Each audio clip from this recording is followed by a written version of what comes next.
चर्चा का सबसे सार्थक मंच न्यूज 18 इंडिया चौपाल। वो देश की तीसरी बड़ी पार्टी के मुखिया हैं। वो उत्तर प्रदेश के मुख्यमंत्री भी रह चुके हैं। जी हाँ, वो हमारे अगले गेस्ट भी हैं और इस सेशन के लिए बेसब्री से हम पंडाल में, हम अपने हॉल में देख पा रहे हैं कि बहुत इंतजार है।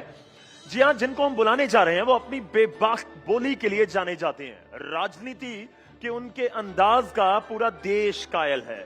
जी हाँ, ध्यान दीजिए और जोरदार तालियों के बीच स्वागत कीजिए समाजवादी पार्टी के सुप्रीमो और उत्तर प्रदेश के पूर्व मुख्यमंत्री अखिलेश यादव जी का।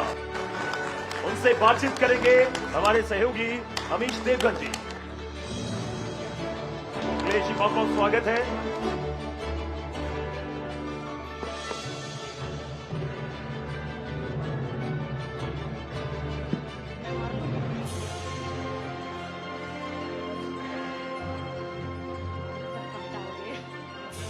तो सभागार का माहौल बता रहा है कि इस सेशन का कितना इंतजार है सबको। जोरदार तालियां समाजवादी पार्टी के सुप्रीमो अखिलेश यादव जी के लिए। अखिलेश जी नमस्कार। बहुत नमस्कार और बहुत धन्यवाद आपका। जी, उत्तर प्रदेश की भाषा में कहते हैं इस लोकसभा चुनाव में तो आप लोगों ने गर्दा कर दिया। ऐसा गर्दा कि अगर बीजेपी का रथ मेजॉरिटी से पीछे रुका है, ये मैंने उस दिन भी बोला था और आज भी बोलता हूं, वो समाजवादी पार्टी ने रोका जब 37 सीटें जीती। क्या कहना चाहते हैं? मैं पीडीए परिवार का धन्यवाद देना चाहता हूं और समाजवादियों का पीडीए केवल नारा नहीं था, ये भावना से जुड़ा हुआ हमारा नारा बनकर के इस चुनाव में उभरा है। आपने तो मुलायम सिंह जी का भी रिकॉर्ड तोड़ा, क्योंकि सबसे ज्यादा सीटें 37 सीटें समाजवादी पार्टी ने और उसके सहयोगी कांग्रेस ने जीती। 2004 में सपा ने 35 सीटें जीती थी, 26% वोट मिला था और 2024 में रिकॉर्ड 33% वोट मिला है। जो सीटें हम लोग जीते हैं इंडिया गठबंधन और पीडीए की रणनीति से, भारतीय जनता पार्टी के लोग बेईमानी न करते तो 50 सीटों से ऊपर ये गठबंधन सीटें जीत गया होता। अच्छा, अभी भी आपको बेईमानी दिख रही है? कई लोकसभा की सीटें ऐसी हैं और जिस तरह से प्रशासन ने व्यवहार किया था, प्रशासन अगर निष्पक्ष रहता और जितनी भी शिकायतें समाजवादी पार्टी ने की थी उस पर इलेक्शन कमीशन एक्शन करता तो आज 50 सीटें इंडिया गठबंधन की होती और 50 से ऊपर भी हो सकती थी। लेकिन 37 सीटें बाद के जीतने के बाद भी आपको लगता है कि प्रशासन उन्हीं की तरफ था? प्रशासन को ये नहीं पता था कि इंडिया गठबंधन और ये हम लोग मिलकर के इतनी सीटें जीत रहे हैं। जब उनको लगा तो जो व्यवहार उनका हो सकता है वो व्यवहार उन्होंने किया। और कोई मैं पहली बार नहीं ये बात बोल रहा हूं, रामपुर का चुनाव, बदायूं का चुनाव, मेरे खुद का कन्नौज का चुनाव, मैंने अपनी आंखों से देखा कि किस तरीके से भारतीय जनता पार्टी के लोग बूथ पर जा करके समाजवादी पार्टी के कार्यकर्ताओं को परेशान कर रहे थे और पूरा प्रशासन उनके साथ था।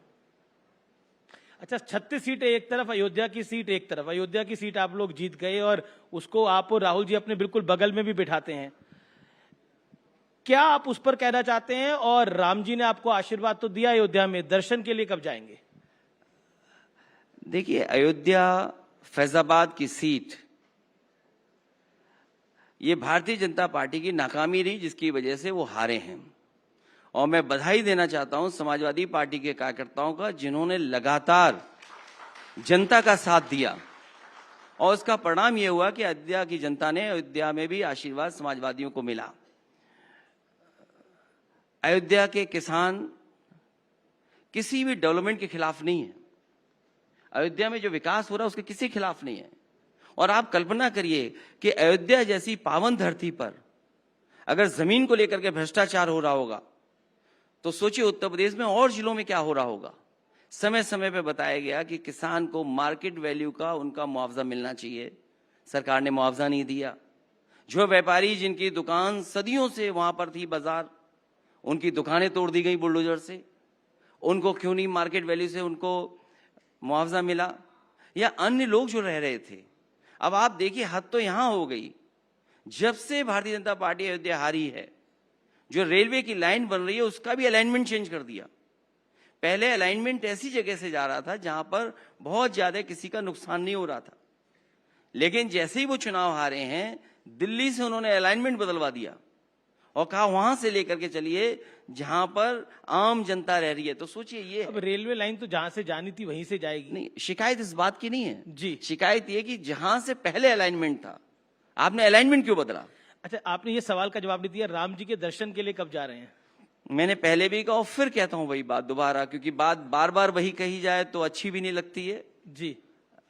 हमारा मंदिर भी निर्माण हो गया है लगभग पूरा। जैसे ही हमारे मंदिर का निर्माण हो जाएगा, वहां का दर्शन कर करके सीधा मैं अयोध्या जाऊंगा। और फिर मंदिर आपका हमारा क्या, मंदिर तो सबका होता है। ये तो भारतीय जनता पार्टी को भी सोचना चाहिए था। निमंत्रण क्यों दिया आपने? अगर भगवान सबके थे तो आप निमंत्रण से कैसे बुला रहे थे? आप पाबंदी क्यों लगा रहे थे कि आज आप नहीं आएंगे दर्शन करने? चलिए, अब मैं दूसरे नैरेटिव की तरफ आता हूं। एक नैरेटिव समूचे विपक्ष ने सेट करने की कोशिश की कि बीजेपी का शासन आएगा तो संविधान बदल देगा, आरक्षण को समाप्त कर देगा, और इस नैरेटिव का फायदा उत्तर प्रदेश में मिला भी। और आरक्षण तो कोई खत्म नहीं कर सकता, अब ये स्पष्ट है बात। अब आपको क्या लगता है, ये नैरेटिव कहां जाता हुआ दिख रहा है 2027 के विधानसभा चुनाव में? हारने वाले तो यही कहेंगे ना कि अब आरक्षण नहीं खत्म हो सकता। हारने वाले क्या कहेंगे? और अभी कुछ दिन पहले आपने देखा था, लैटरल एंट्री से जिन लोगों को नौकरी मिलने जा रही थी, सरकार को अपने कदम पीछे हटाने पड़े। और लैटरल एंट्री कोई पहली बार नहीं हो रही थी, लैटरल एंट्री पहले भी हुई। क्या उसमें आरक्षण का जो मानक है वो माने सरकार ने? और कई ऐसे डिपार्टमेंट हैं जिसमें हजारों लोगों की लैटरल एंट्री हुई है। एग्रीकल्चर डिपार्टमेंट अगर हम देख लें, केवल एक, उसमें न जाने कितने लैटरल एंट्री से एक्सपर्ट्स आए। क्या उसमें आरक्षण दिया गया? तो जो बात विपक्ष कह रहा था, जो समाजवादी लोग कह रहे थे, और समाजवादियों ने कोई पहले चुनाव में नहीं कहा, चुनाव शुरू होने से पहले जहां जहां पीडीए पंचायत की गई, वहां पर हर जगह ये बात कही कि भारतीय जनता पार्टी की सरकार आएगी तो संविधान से खिलवाड़ होगी। न्यूज़ 18 इंडिया चौपाल, एक ऐसा मंच जहां जब जब बात निकलेगी तो सिर्फ दूर तक नहीं बल्कि दुनिया के कोने कोने में जाएगी, क्योंकि इस बार बात होगी भारत के वैश्विक महाशक्ति बनने के लक्ष्य पर। सरकार, समाज, सेलिब्रिटी और स्पोर्ट्स स्टार्स के साथ न्यूज़ 18 इंडिया चौपाल देखिए सिर्फ न्यूज़ 18 इंडिया पर।